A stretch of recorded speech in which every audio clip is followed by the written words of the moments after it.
Hi, I'm Rocky Slaughter, a 21-year-old student at Northeastern University. I love traveling, entertaining, and cooking. I think wine is delicious, and with Murphy Good's help, I'll be able to spread the good life through Web 2.0 and the press. Rocky Slaughter, welcome. Hi, Tucker. I'm Gillian Handelman. I'm with Murphy Good Winery, and I'm part of the OG that helped to get the very good job people off the ground the first time around 12 years ago. Yes, it's been that long. I'm joined today by Mr. Rocky Slaughter, who is one of the final candidates and who actually ended up sticking around even though he wasn't chosen as the one. Rocky, good to see you. Remind me, what position did you end up with at the winery? So I think what ended up happening is I was a social media intern, and I think Dave Reddy called this the Czar of Crushia, if I remember. It was kind of just an idea that may have been, after a glass of the good old Murphy Good. In that role, there were so many incredible things that I got to be a part of. The original position was marketed as the marketing position. So it was somebody that was skilled in social media. And at the time, social media was just beginning to start to take place in the United States. Obviously, there were the early adopters that had Twitter and Facebook. And this was before Instagram, this was before TikTok, all that other stuff. And I kind of just hopped on the train of trying to learn, well, what is Twitter? What is an @mention? What is all this stuff? Right about the time that the campaign came out. And as a result, when I came on, I was part of the original Twitter profiles for the winery and the Facebook profiles and kind of the baseline marketing that still exists today. So that was quite exciting. The job was transformational for me in my life. I was a college kid at the time. I was going to Northeastern University. Actually had to drop out for a second to take the job. I went back and completed. I'm good. In fact, I'm a land use attorney now, so it's kind of taken a little bit of a different path, but that was also inspired by one of the proprietors at the winery. Rocky, so good to see you. But I'm going to step aside and let the latest young blood from Murphy Good take over the interview. Ben Fine, welcome to the Zoom. Thank you, Gillian. This is awesome with a couple Murphy Good, a Good Life OGs. Really seeing how it was, and I can only imagine how unique and the struggle with social media, because like you said, it's nothing like it is today. And first off, Rocky, you're answering like half the questions in what you just said, so that was awesome. But folks, take note, the man left his job for this opportunity. Take note, and it worked out great. All right, Rocky, my birthday brother, I have a few questions for you. So, you talked about you were in school. Can you elaborate on that? So you were studying, were you working at all? Had you ever had a job? Were you looking for work? What was your mindset going into this? Yes, at the time, this was 12 years ago, so my memory used to serve me. But I believe at the time I was working as a valet at the Four Seasons Hotel while going to school. I'm not sure if I got the timeline. I was probably doing some job at that point, but the job opportunity came up, and my friend immediately said, "This is a fit for you." And then I just went crazy at it. Like, I learned social media from the ground up. I didn't really know anything about social media, didn't know a thing about wine. And I bought the wine book for dummies. That's where I started out. Then I had like a cheat sheet card that I was reading. And I was just living and breathing the campaign from the time I got up to the time I went to bed. Learned web design for it. Chased Dave Reddy to New York from Boston. I rode a bus to go up there to meet him because he had an event. Okay. So when your friend said you were perfect for this, yet you had no social media and you didn't like wine. So was it your personality, or why do you think he said that about you? Yes, I think at the time my personality was a little bit more eccentric. I would say, that happens when you're 21 and entering a new industry. In fact, I think it was like a month after I was legally able to drink. I was applying for this gig, and I think I was the youngest person in that department, if not the building. It was kind of crazy. But no, but it was, yeah, it's like, what made you, why did your friend think you were so good? Yeah. And so it takes somebody that's outgoing, that is adaptive, that can take on some pretty large responsibilities. I mean, you still will have to do work, but it's some of the funnest work you could ever do. And you're tasting wines from all over the different regions. You're learning about them. Gillian is a master at training things and demystifying wine so that it's not this pretentious thing that you can't get into. You can learn how to describe things. The winery was all about education. So trying to figure out how to pair different wines with foods, all of these impossible questions that you don't really think about often. But it really was an opportunity that changed my life. That's awesome. And couldn't agree with you more on what you said about Gillian and the education we're doing with Murphy Good. So, okay, so this time around, we're really leaving it open to people to really find their dream job. It sounds like it was more tailored to social media, but when you got brought in, you were tasting. I mean, did you envision it just being like social media 101, or did you think you were going to be around all this wine? I mean, it must be a lot of curveballs, yeah.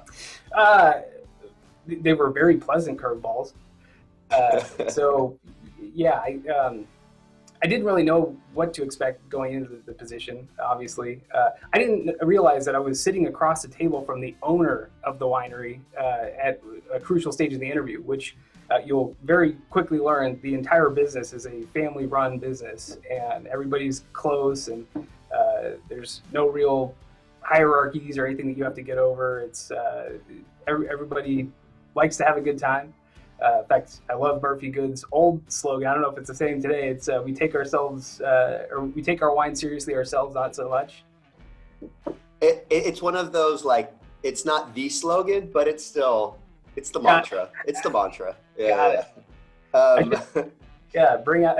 I recorded a jingle for my video. I should bring that back. You might. I mean, we might have to bring that back by the end of this interview. So obviously, you had a good time. Do you have any specific memories from this whole experience? Any that stand out? It sounds like it was a whirlwind, but any ones that we look, here we are 12 years later. I think the event that the applicants have the most to look forward to is the narrowing down to the top 10. I don't know if that's the same procedure this time, but in fact, I've got a relic from that past year. Cool. There's the old logo.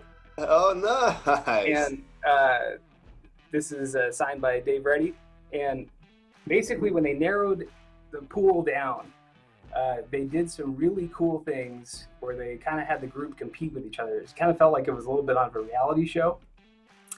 And I think there was a Liar's Dice tournament, and there was a cooking competition, which I didn't know how to cook really at the time. Now I can cook really well, actually. So that's another plus. Like, there are so many skills that you develop just being a part of the wine industry that most people they can only dream of, kind of thing. Like, you now know how to cook excellent meals.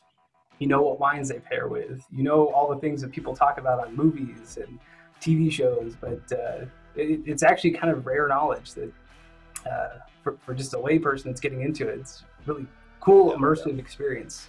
Yeah, it's a little easier to learn those things when you're surrounded by the vineyards and hanging out with winemakers, right? And yes, must have been eye-opening. So speaking of winemakers and fun memories, any specific Dave stories appropriate for video that you can? Anything, Dave, you remember? Oh, yeah. I mean, I'm glad you qualified that. Yeah. Let's see. I think with Dave, there was a lot of barbecue, a lot of live music events that we would go to. That he's a really relaxed, approachable winemaker. His wines are good enough to where he should be, one of those people that beats their chest, but he's not one of those people. He'll be your friend, and he's always there to support you to have a good time. So I heard from him the other day, and it made my day. Yeah. Oh, that's awesome. Yeah, that's really cool. Yeah, he's a great guy. A good guy. So moving forward, we can tell that, you know, it was an awesome experience for you, and you're obviously still a big Murphy Good fan. So, two-part question. Are you still in the industry today? And if not, how long were you in the industry, and where has it taken you today? Sure. So I'm not in the wine industry anymore, but there were certain elements of the job that kind of led to where I'm at today. A few of those being the marketing I did, the skills that I developed. I was able to create a public relations and marketing agency that lasted for 7 years, and we had like 50 clients or something like that. Wow. So the skills were very transferable, and I ended up going back to my hometown of Reading. That was after I saw a Forbes article about how bad it was. I was like trying to change it, kind of thing. So it was one of those decisions where it was a fork in the road of my life, and like I often think like, well, what if I stuck with wine? What would that look like? But the other place that is very similar is the owner of the winery was a very prominent land use attorney, and he was very influential in the time that I was there because he was still alive at that point. And I could see the types of business moves he was able to make with that legal prowess and the business prowess. So it was very inspiring, and I kind of kept going on that track. I think it's so cool because you obviously developed a love for wine throughout this, but the knowledge you took was marketing, social media, business, how to cook on the fly, right? All these wine specific jobs, but life skills. Very cool. And would you say going off that did this, you know, applying for this position, going through the gauntlet, did it change you? Did it inspire you? Did it change your mentality? I mean, obviously you've done great things for yourself since that, but was it 21 years old, was it a big moment in your life? Huge moment in my life. It really raised the ceiling on what my potential was at the time. And I think it's got the potential to raise the ceiling for so many other people. And it's not just about applying for the job, because once again, I didn't get the job. It's being a part of this process where you're meeting all these people that are either part of the industry or actually who's applying with you. The people that applied with me that got narrowed down to the top 10, 2 of them are still my best friends. Wow. So that's pretty incredible testament to the whole process. And I have to credit Murphy Good for being creative and clever with coming up with this idea, because it's both you know, a great public relations strategy, but it's also great recruiting. You get good people because there's so many people applying that kind of rise to the top. What does the Murphy Good Winery mean to you in terms of unique style, or what does it represent? Well, I have to harken back to that line. We take our wine seriously, ourselves not so much. It's a very approachable wine. If you go to the grocery store, it's usually kind of in your more affordable tier, which I respect, especially for you know, kind of being part of the millennial crowd, right? Yep. And I think Dave is always trying to push the envelope in different arenas. And he's got a really unique sense of style, and it's a little unpredictable. I kind of like that about it the most, because there's so many wine brands out there that same thing every year, consistent fastball down the middle. Right. And I think sometimes Dave Reddy likes to throw a knuckleball in there every once in a while. Yes, he does. Yes, he does. And just a couple more questions, Rocky. Do you have any words of wisdom for those who have applied, or maybe for those who are thinking, who want to, but maybe don't have the wine background? Absolutely. Wine background is not necessary for this position. I would recommend that you fully immerse yourself in the brand of Murphy Good in the Sonoma County region, and even kind of the lifestyle of Dave Reddy. In fact, when I was applying, you know, I learned everything down to his favorite band. I was doing everything I could to stand out. Obviously, marketing's a little bit different. So like if I were approaching this as an attorney now, it would be tough to have kind of the over-the-top zany video. But in your own clever way, you could make it like a deposition. I don't know. I mean, there's kind of a lot of different things that you could do that would really show your personality. And if you shine through, at the end of the day, they're just looking for good people. If you are driven by this campaign. You will learn everything you possibly can about Murphy Good, about Healdsburg, about Sonoma County, and all that stuff is just great anyway. It's one of the best places to live. It's got some of the best weather. The house that's part of this campaign is superb, so you'll be living like a king. It will change your life 100%. But enthusiasm certainly is the one skill that I can think, or the one quality that I can think of that would be helpful.